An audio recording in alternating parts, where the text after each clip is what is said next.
కాదు, ఈ story second part మీరు ఎన్టీఆర్ గారికి కూడా వినిపించారా? లేదండి. ఓకే, మీరు చేసేటువంటి మూవీస్ ఏవి డిస్కషన్స్ అంటే జరగవు?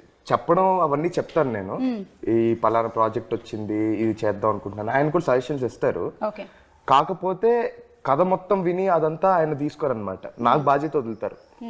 కొంచెం నువ్వు చేయాల్సిన వరకు నువ్వు చేయాలి, నేను చేసే వరకు నేను చేయాలి అని చెప్పి. సో కథ వరకు నాకు వదిలేస్తారు ఆయన, మిగతావన్నీ కనుక్కుంటారు, ఏం జరుగుతుంది ఎలా జరుగుతుంది ఎవ్రీథింగ్. ఓకే. సో ఈ కథ విషయంలో ఆయనకి ఇంకా ఏమీ తెలియదు, అంటే కొంచెం మెయిన్ పార్ట్స్ తెలుసండి, ఓకే, సినిమాలో ఉన్న మెయిన్ పార్ట్స్ ట్విస్టులు అవి తెలుసు. కానీ టీజర్ యాక్చువల్లీ ఫస్ట్ చూసింది తారకనే. అవునా? ఆ వంశాన్ని చూసింది ఫస్ట్. కరెక్ట్. ఓకే, అండ్ అలాగే మోస్ట్ ప్రాబబ్లీ ట్రైలర్ కూడా ఆయనే చూస్తారేమో.